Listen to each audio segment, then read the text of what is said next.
Buenas tardes.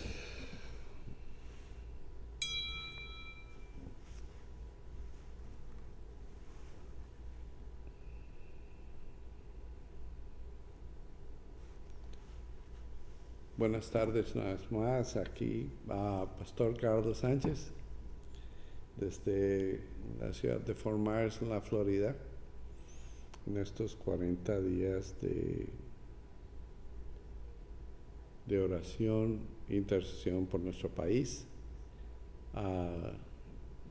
Estas decisiones que vamos a tener pronto que hacer, especialmente en nuestras campañas electorales que están ahora, y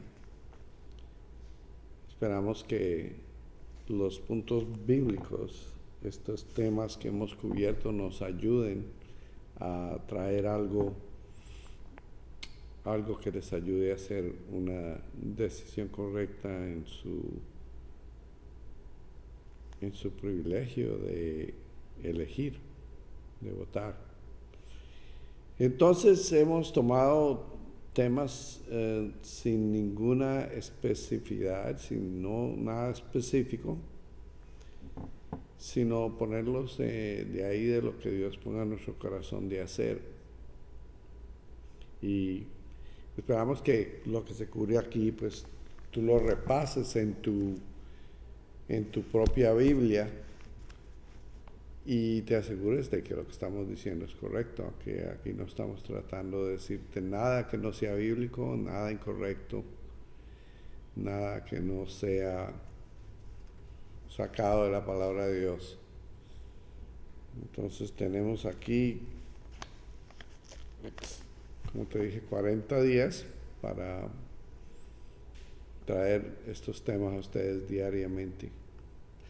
Bueno, es una bendición estar con ustedes otra vez, y ¿por qué no abrimos en oración? Padre Santo, te damos gracias, Señor, por lo que tú haces en nuestras vidas. Pedimos, Señor, que abras nuestra mente, nuestro corazón, que nos ayudes, Señor, en hacer decisiones correctas en nuestra vida, la vida de nuestra familia, en nuestro país, y que estas cosas afecten al mundo. Oramos por nuestros líderes, por todas las personas que nos están viendo a través de internet. Que los bendiga a sus familias. Gracias, Señor, por este tiempo. En el nombre de Jesús, amén. Bueno, hay muchas cosas que son como familiares a muchos, y a lo mejor a otros no. Hay muchos que son nuevos en la fe y nunca han oído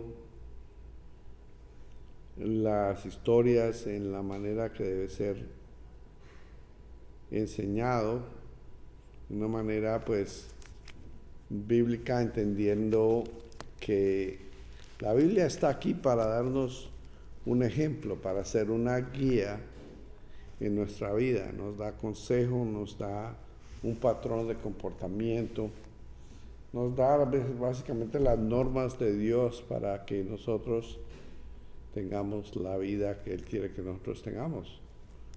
Una vida con menos problemas, con menos consecuencias, y que así, por mucho de buenos que nos creamos, cosas van a pasar en nuestra vida y cualquiera de nosotros puede caer en cualquier momento. Entonces es bueno que entendamos que la palabra de Dios nos da ejemplos de personas como nosotros que han fallado, que han cometido un error,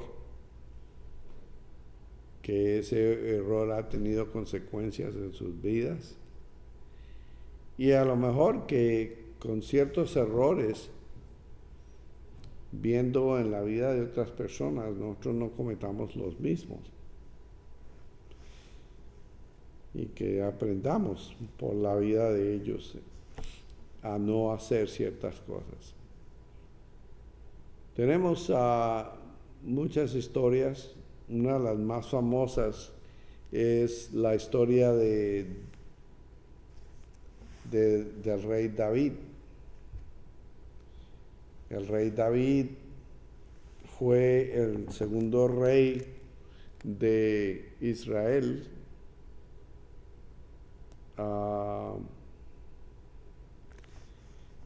él reinó después de Saúl. Saúl fue el primer rey de Israel. Dios en su amor permitió que hubiera un rey. Ellos pidieron al profeta que le pidiera a Dios que les diera un rey y Dios se los otorgó. Y vamos a ver que es la historia más famosa de uno de los reyes de Israel. La palabra nos dice que David fue un hombre tras el corazón de Dios. Y que él se distinguió por su valor y por su fe. Y siendo un hombre tras el corazón de Dios, él hace la voluntad de Dios, pero hay un punto donde él, siendo humano, falla. Es el punto de todos nosotros. No importa qué bueno nos creamos, qué tan encima de todo, qué tan en control estamos de situaciones y nuestra vida en otro, que siempre va a haber un peligro acechándonos alrededor de la esquina y que tenemos que tener una fundación sana, buena y en lugar para podernos defender de todas esas tentaciones que nuestros enemigos nos traen. Hemos dicho en videos anteriores, y esto es un punto teológico, de que el cristiano básicamente tiene 3 enemigos: el mundo, la carne y el diablo. El mundo básicamente es la cultura. Básicamente vemos hoy la confusión de mucha gente entre lo que es bueno y es malo. Y hablamos en el video anterior de que para muchos la verdad no es absoluta. Muchos creen que la verdad es relativa. Lo que es bueno para ti no es bueno para mí, o lo que yo creo, o lo que a mí me parece, esa es mi verdad, etc. Pero no hay nada como creer una mentira de un enemigo. Y el mundo es nuestro enemigo porque trata de dictar mentiras, convirtiéndolas en maneras de vivir que supuestamente son verdades buenas. Y es todo lo contrario. La verdad hemos dicho que es exclusiva, es única. La verdad empieza por un Dios perfecto, que no puede errar en sus verdades. La carne obviamente es nuestro cuerpo, que tenemos ciertas tendencias, y desde la caída en el paraíso tenemos una tendencia pecaminosa. Vemos que vamos a tener la tendencia a hacer lo incorrecto, a satisfacer la carne, a hacer aquellas cosas que no son buenas para nosotros, ni para nuestras familias, ni para la sociedad. Y son cosas que Dios nos dice que no hagamos o que nos abstengamos de hacerlo. Y todo lo que va contrario a eso, cuando viene a lo físico, a satisfacernos, a darnos un placer físico, etcétera, contra lo que es como Dios lo estableció, es malo y nos lleva a tentaciones, etcétera. Entonces ese es nuestro segundo enemigo, nuestra propia carne. Y obviamente el tercero es el diablo. Hay mucha gente que no cree en el diablo. Para mí es difícil que una persona que haya estudiado la palabra de Dios, que crea en un Dios, No sé de dónde saca esa creencia, pero si va a la palabra de Dios, a la Biblia nos enseña estas tres cosas: que la carne es nuestro enemigo, el mundo es nuestro enemigo y el diablo existe. El diablo es nuestro enemigo. Es enemigo de Dios y es enemigo nuestro, su creación. Y básicamente al enemigo, Dios creó un ángel, un querubín, un ángel de muy alto rango, el más alto de todos los ángeles, y le dio cosas especiales. Y este ángel en ese tiempo Dios permitía el libre albedrío en los ángeles. Y este ángel se rebeló contra Dios y fue expulsado del cielo. Entonces, el diablo es un ángel caído, eso es lo que explica la palabra. Y es nuestro enemigo y va contra todo, contra la creación. Nos tenta, miente, nos hace la vida difícil. La palabra dice que es como león rugiente buscando a quien destruir. Entonces tenemos esos tres enemigos. Y cuando vamos a la historia de David, vemos que David, siendo ese hombre valiente que destruyó o mató a Goliat, continúa a tener problemas, o tuvo otra falla en su vida, que fue dejarse llevar por la carne. Entonces, como rey, David, se dice que David, obviamente después de que ascendió a su trono, vivía en el palacio. Y el palacio era alto, tenía como una terraza. Y la vista desde el palacio le permitía ver todo lo que estaba abajo a menos altura, y podía ver las casas de bajo, que estaban bajo la altura de su palacio. Y entonces ahí es cuando vamos a recoger la historia de David en este capítulo. Entonces, vamos al libro de Samuel, la segunda de Samuel. Si tienes tu Biblia ahí, ¿quieres acompañarme?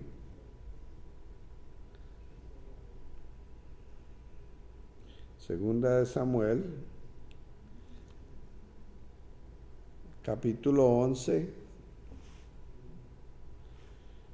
verso del 1 al 5, que dice: Y aconteció al año siguiente, en el tiempo que salen los reyes a la guerra, que David envió a Joab y con él sus siervos y a todo Israel, y destruyeron a los amonitas y sitiaron a Rabá.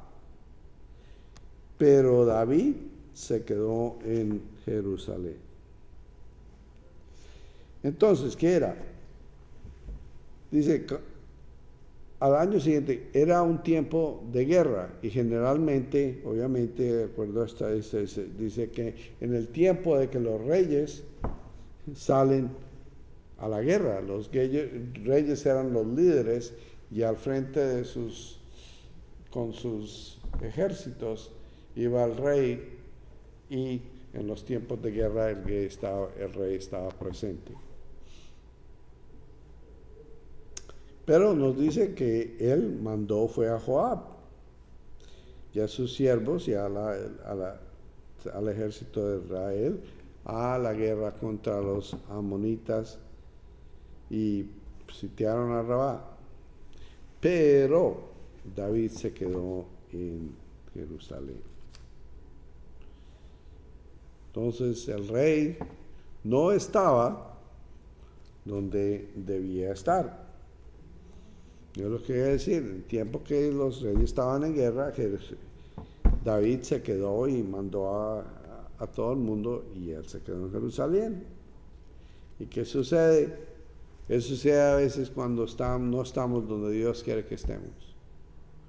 Bueno, seguimos leyendo en el capítulo 11, verso 2, dice, y sucedió un día al caer la tarde, se levantó David de su lecho y se paseaba sobre el terrazo de la casa real y vio desde el terrazo a una mujer que se estaba bañando, la cual era muy hermosa. Entonces, ahí está. Hombres por generalidad son muy visuales.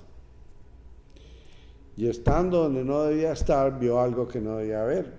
Y no solo vio, sino que ahora vamos a ver que la vista puede ser una tentación, pero la tentación no es un pecado hasta que traiga una acción. Entonces dijo, y vio desde el terrado una mujer que estaba bañando. ¿Y qué pasa? Envió David a preguntar por aquella mujer. Y le dijeron, aquella es Betsabé, hija de Eliam, la mujer de Urías, el heteo. Entonces, la ven y ahora quieren saber quién es ella. Vamos a empezar a imaginar cuál era su tentación y cuál era, a dónde iba a ir a eso. Y bien sabe porque le dicen, ella es hija de esta persona y es mujer de Urías. Entonces manda Dios mensajeros y la tomó y vino a él. Quiere decir, que la mandó llamar, como era el rey, tenía autoridad, ella viene y vine a él y durmió con ella. Entonces, durmió con ella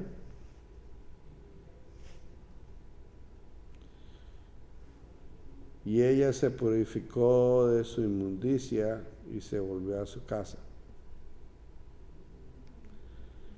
Bueno, pues eso quiere decir, no, porque nos da esto un detalle muy detallado. Se purificó de su inmundicia. Cuando hablan de inmundicia, generalmente era un rito de purificación después de que ella tenía su tiempo del mes o su ciclo menstrual. Y dice que entonces ella volvió a su casa. Continuamos en el número 5. Y concibió la mujer y envió a hacerlo saber a David diciendo, estoy encinta. Entonces, debido a la relación, ella queda embarazada y entonces le manda a ella a decir a David, estoy encinta, estoy embarazada y obviamente usted es el papá. Bueno, entonces David tiene que moverse en acción. Entonces David manda a decir a Joab, envíame o tráigame a Urías. Y Joab trajo a Urías a David. Cuando Urías vino a él, David le preguntó por su salud, la de Joab, la salud del pueblo y del ejército, y por el estado de la guerra. Y después de que hablaron de eso, David le dice a Urías, desciende a tu casa, lava tus pies, y saliendo Urías de la casa del rey, le fue enviado presente de la mesa real.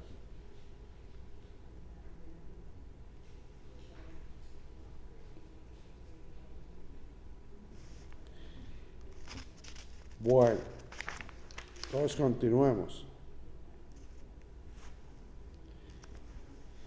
El ejército de Israel, otra vez, que debían haber sido llevados y como su líder debía haber sido el rey, que era David,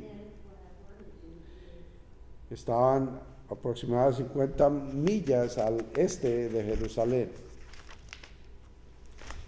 Entonces, para decir también que David ya tenía un número de esposas y concubinas, digamos novias o amantes.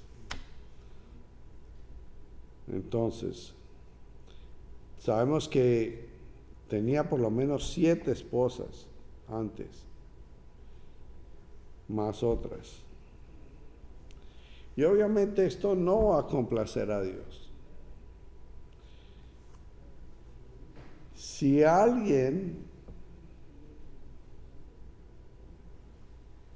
entiende que en la Biblia Dios nos hizo a Adán y Eva, no hizo a Adán y Eva y Esperanza y Ramira ni Teresa. Dios puso un hombre y una mujer. Y esto no era necesariamente permitido el poligamismo o casarse con más de una mujer, no era necesariamente permitido por Dios. Pero vemos aquí que David lo hace. Entonces,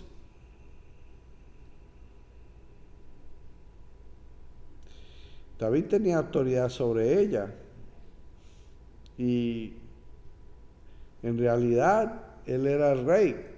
Me imagino que iba a decir ella, era mujer en ese tiempo, era súbdita de David y de todos modos, si ella hubiera querido o permitido lo que sea, de todos modos es adulterio. Él era casado y lo otro es que ella era casada también con el general Urías. Ahora, es interesante que si tú quiebras una parte de la ley, toda la ley es rota. ¿Qué quiere decir? Si tú vas a Santiago 2:10 nos explica, Santiago capítulo 2 verso 10, porque cualquiera que guarde toda la ley, pero ofendiere en un punto, se hace culpable de toda. Entonces,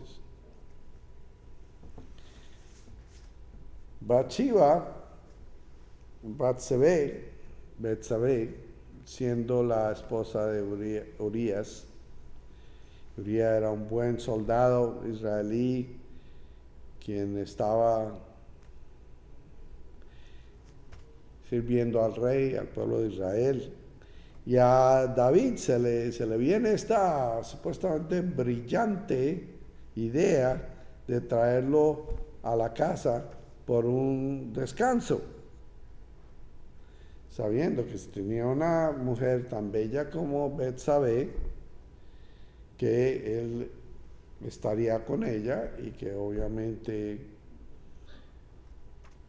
ella pues hubiera una justificación para ella estar embarazada. Entonces vayamos ahora al segundo de Samuel, otra vez a Samuel, a capítulo 11 del 8 al 11. Capítulo 11, versículos del 8 al 11, que dice: Después dijo David a Urías: desciende a tu casa, lava tus pies. Y saliendo Urías de la casa del rey, le fue enviado presente de la mesa real. Mas Urías durmió a la puerta de la casa del rey. con todos los siervos de su señor y no descendió a su casa. 10. E hicieron saber esto a David, diciendo: Urías no ha descendido a su casa.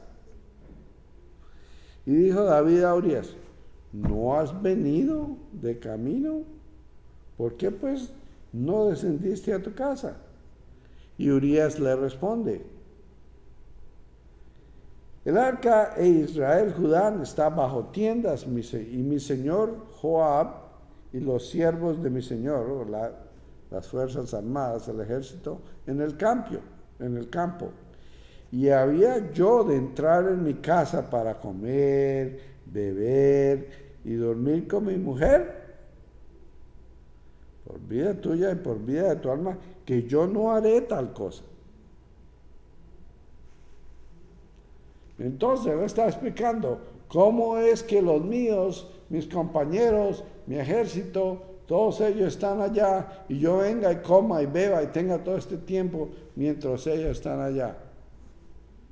Bueno, él está fallando el plan de David. Entonces David le dice: bueno, quédate aquí aún hoy y mañana te despacharé. Y se quedó Urías en Jerusalén aquel día y el siguiente.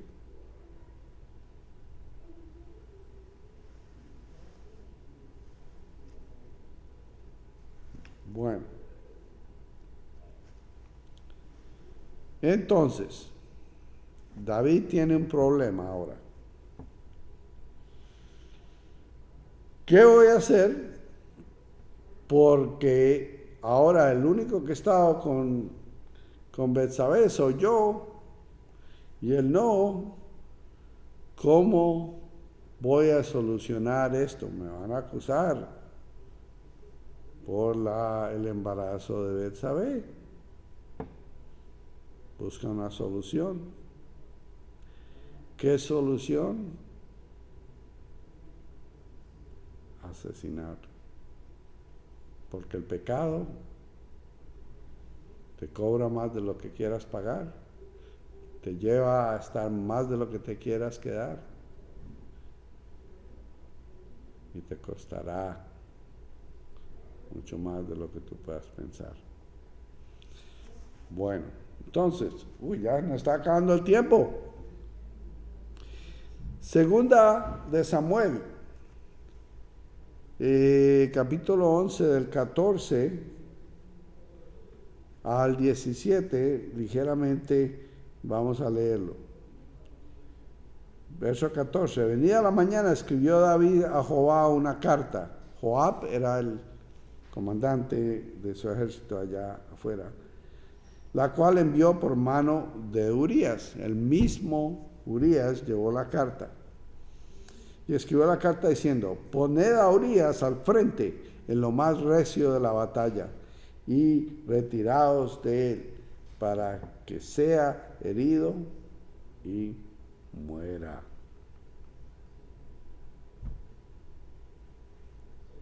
Y así fue que cuando Joab sitió la ciudad, puso a Urías en el lugar donde sabía que estaban los hombres más valientes, y saliendo luego los de la ciudad pelearon contra Joab, y cayeron algunos del ejército de los siervos de David, y murió también Urías. Entonces, es un complot de asesinato. Póngalo en la mitad, retira a los compañeros para que lo maten. Eso es lo que el pecado hace en nuestra vida, hermanos. Como una mentira, generalmente lleva a otra mentira, que nos lleva a otra mentira, que nos lleva a otra mentira, nos mete en calumnias y en problemas. Un pecado, una desobediencia nos puede llevar a otro y a otro y a otro, y nos puede llevar a donde nosotros nunca quisimos ni pensamos que fuéramos a estar. Y todos somos vulnerables al pecado. Ahora, Nosotros hemos vencido, cuando tenemos una relación con Dios, hemos vencido el poder del pecado sobre nosotros y tenemos el poder de decir no, de vencer esa tentación, de no caer en pecado. Y lo debemos hacer. Con oración, estando firme, debemos saber que son los que tenemos enemigos, quiénes son nuestros enemigos y cómo esto puede pasar.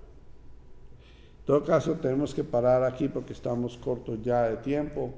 Entonces, continuaremos esto. Dios les bendiga, les guarde del pecado, que usen estas enseñanzas, que inclusive la Biblia no nos oculta los errores de otros para que aprendamos en nuestras vidas a guardarnos de esos tres enemigos. Los bendigo hoy, deseando que si tú no tienes una relación con Dios, que tengas el poder de vencer el pecado, que Cristo lo adquirió en la cruz. Si tú crees en que Él murió en la cruz por tus pecados, que Dios te ama y que si tú lo recibes eres salvo, tendrás vida eterna y tendrás la fuerza, el poder de vencer al pecado, ahora y para siempre. Gracias, Señor, por todos los que nos escuchan. Hasta la próxima. El Señor les bendiga, les guarde. La gloria sea para Él. Amén.